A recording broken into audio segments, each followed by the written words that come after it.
Hello friends, I am doctor Naveen, surgical oncologist from AIIMS Delhi.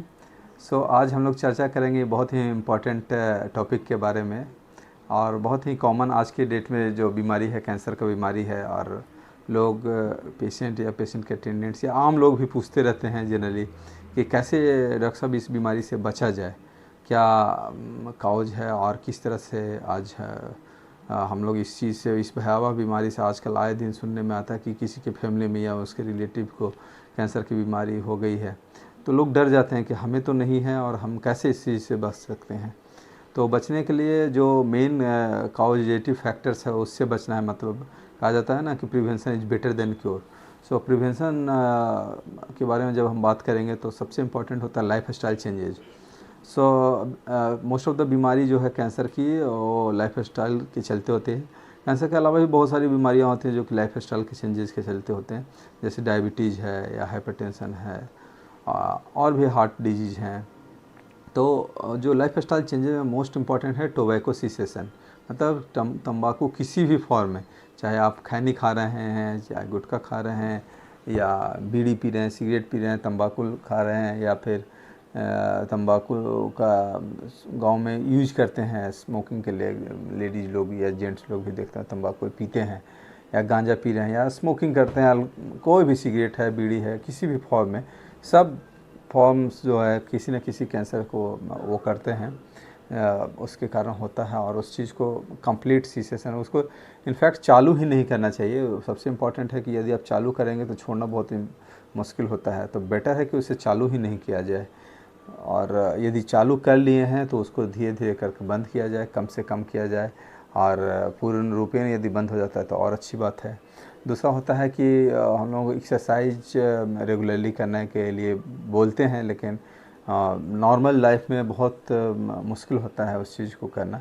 लेकिन अपने शरीर पर कम से कम 30 मिनट्स, एटलीस्ट 30 मिनट्स जो है वीक में ऑलमोस्ट एवरी डेज देना चाहिए। 6 दिन 7 दिन या 5 दिन मिनिमम देना ही देना चाहिए, या हाफ एन आवर या उससे ज़्यादा का एक्सरसाइज करना चाहिए।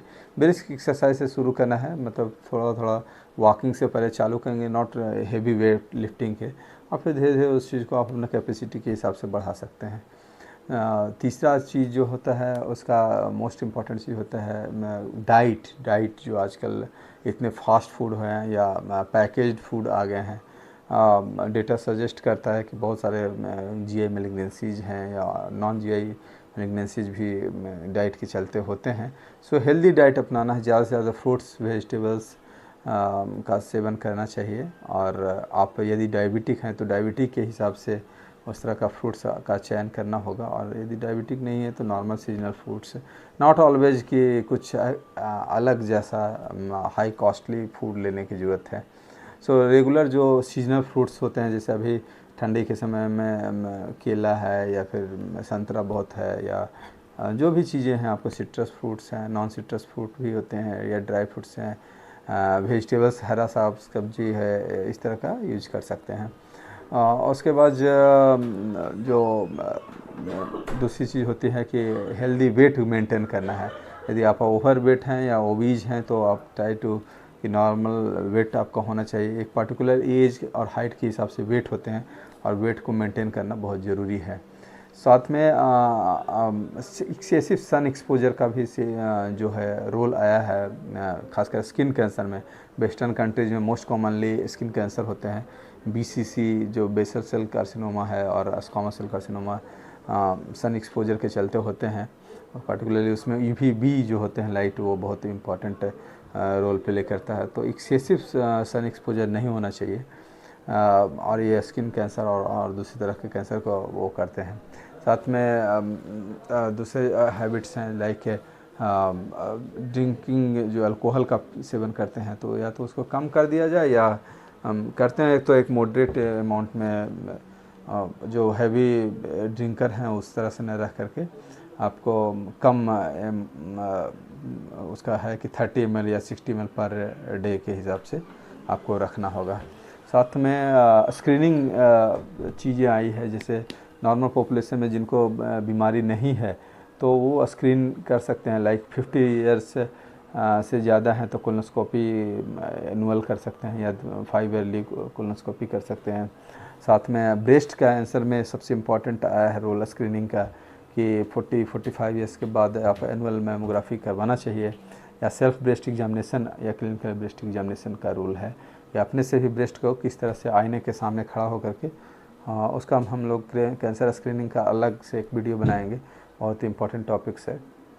सो स्क्रीनिंग में आया है ब्रेस्ट कैंसर के लिए, सर्वाइकल कैंसर के लिए, बच्चेदानी का मुंह का कैंसर जो होते हैं उसको कैसे रोक सकते हैं या कैसे पता कर सकते हैं, लाइक पैप स्मेयर करते हैं तो बहुत ही रूटीन ओपीडी प्रोसीजर है और छोटा सा एक टेस्ट होता है पैप स्मेयर, उससे आप पता कर सकते हैं सर्वाइकल कैंसर का। साथ में हम लोग उसका एक ओरल कैंसर का भी रोल आया है, सिंपल माउथ एग्जामिनेशन करके, और उस पर भी हम लोग टॉपिक डिस्कस करेंगे डिटेल।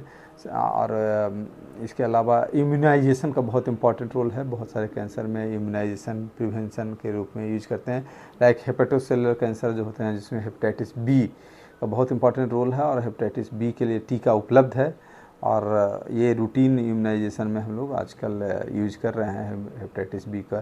साथ में सर्वाइकल कैंसर में HPV वैक्सीन्स आए हुए हैं, 16 और 18 स्ट्रेन्स होते हैं या क्वाड्रिवैलेंट वैक्सीन्स हैं, तो डिफरेंट टाइप्स ऑफ वैक्सीन्स आया हुआ है इम्यूनाइजेशन के लिए। और वो जो HPV वैक्सीन्स है वो उसका रोल है सर्वाइकल कैंसर को प्रिवेंट करने के लिए यंग एज में देते हैं। सो इम्यूनाइजेशंस भी एक इम्पॉर्टेंट रोल प्ले करता है कैंसर प्रिवेंशन में। तो मेनली ये 7-8 चीज़ें हैं जिसको आप अपना करके या इसके बारे में अवेयर रह करके आप कैंसर के बारे में प्रिवेंशन की जानकारी रख के आप उस चीज़ से कैंसर के बीमारी से बच सकते हैं। और मेनली इसे है कि इम्प्लीमेंट करना लाइफ में या सोसाइटी लेवल पर या स्टेट लेवल पर इसको इम्प्लीमेंट करना बहुत ही टफ़ जॉब है गवर्नमेंट के लिए। बट हाँ, ये अवेयरनेस ही एक जो हेल्थ एजुकेशन है उसके बाद वो चीज़ यदि हम लोग वाइड स्पेक्ट्रम बहुत सारे लोगों तक पहुंचता है ये चीज़, तो हम लोग उस चीज़ को कैंसर के जैसी भयावह बीमारी को रोकने में सक्षम हो पाएंगे। थैंक यू, धन्यवाद, नमस्ते।